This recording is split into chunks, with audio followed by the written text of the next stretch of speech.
Pour cette 7e plaidoirie, nous accueillons Clara Host et Angèle Saint-Paul qui sont en seconde au lycée Châtelet de Saint-Paul-sur-Ternoise. Le titre « Tyrans, rendez-leur leur liberté ». J'ai le droit de vote.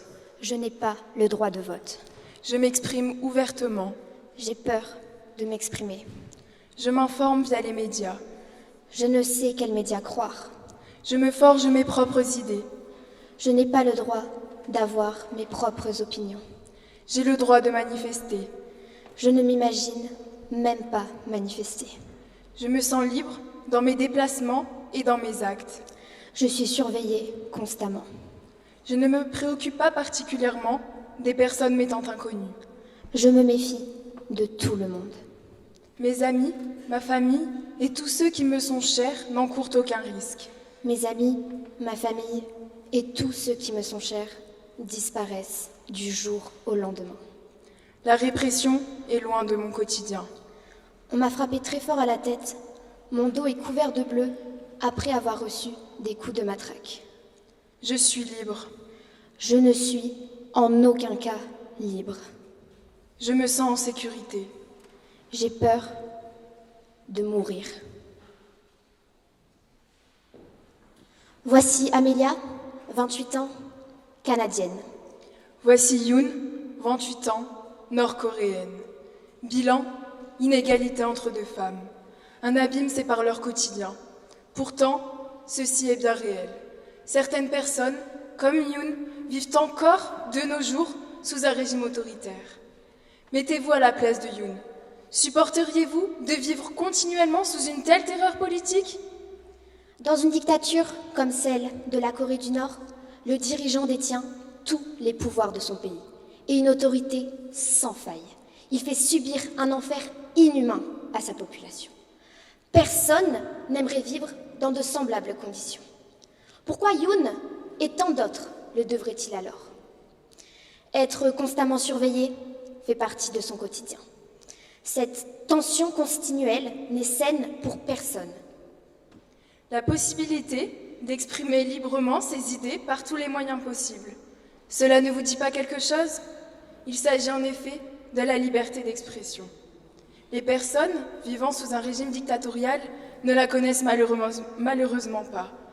Mais pourquoi ces personnes n'ont-elles pas l'opportunité de s'exprimer et de penser librement ?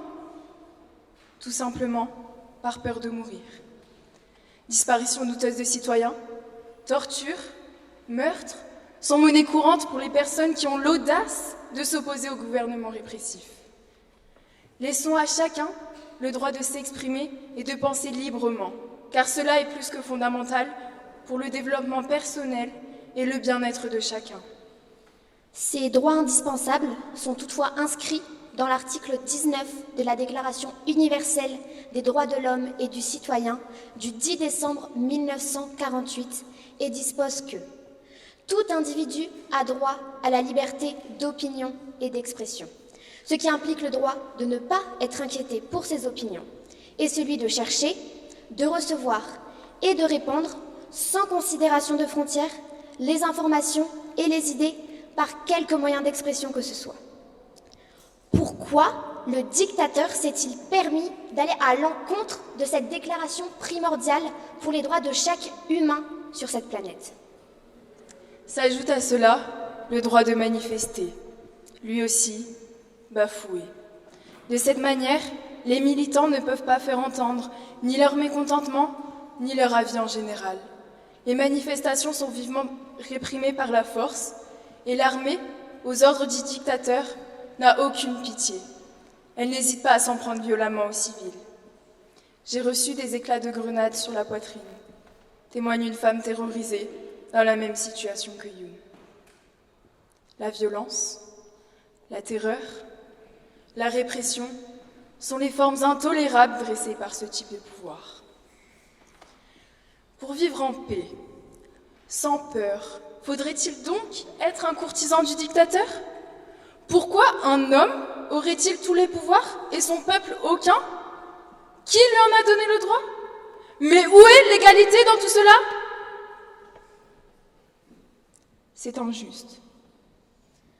En plus de cela, la liberté d'expression est neutralisée partout, y compris dans la presse et les médias. Les travaux des journalistes sont constamment soumis à la censure. En effet, l'État ne cesse de surveiller les contenus partagés par les médias qui pourraient aller à l'encontre de leur image. Corée du Nord, 8 juin 2009. 2 journalistes américaines, Laura Ling et Euna Lee, sont condamnées à une peine de 12 ans d'emprisonnement assortie de travaux forcés. Mais pourquoi endurent-elles ce châtiment, dit crime grave par le tribunal? Uniquement pour avoir divulgué des informations compromettantes sur l'atteinte des droits humains dont sont victimes les femmes en Corée du Nord. Par ce biais, la liberté d'expression et la liberté de la presse s'ajoutent alors à la liste des droits bafoués sous une dictature. Pour que le gouvernement ait les pleins pouvoirs chez l'esprit de chacun, il a recours à une intense propagande chez sa population dès son plus jeune âge. De ce fait, la vérité est transformée et les esprits sont ainsi manipulés par la même occasion. Par conséquent, les membres de la société ne savent plus démêler le vrai du faux et leurs pensées ne sont donc pas claires. Comment un citoyen peut-il développer son esprit critique s'il est sous influence? En effet, forger son opinion est essentiel, car il est primordial pour le développement intellectuel de la personne, notamment de ses idées, afin qu'elles soient en accord avec elle-même. Il est interdit à quiconque d'empêcher un développement personnel aussi crucial. Nous devons tous lutter contre ces insoutenables injustices. Pour cela, il faut absolument favoriser le principe de séparation des pouvoirs dans chaque État du monde. Cette séparation viserait alors à se rapprocher le plus possible du fonctionnement démocratique. La démocratie devrait alors être, en principe, universelle. La défense de l'équilibre des droits, des libertés et des devoirs de chacun doit alors être une priorité. Il est inadmissible d'être privé de liberté en raison d'un régime politique. Qui a le droit de s'approprier le pouvoir d'enlever les libertés fondamentales des hommes et des femmes? Personne ne devrait pouvoir contrôler ni la pensée et ni les faits et gestes de quiconque. Nous ne devrions même pas avoir à aborder un tel sujet aujourd'hui, puisque ces libertés sont précieuses et ne devraient jamais être ôtées. Veillons chaque instant à ce que le mot liberté ne soit jamais vidé de son sens.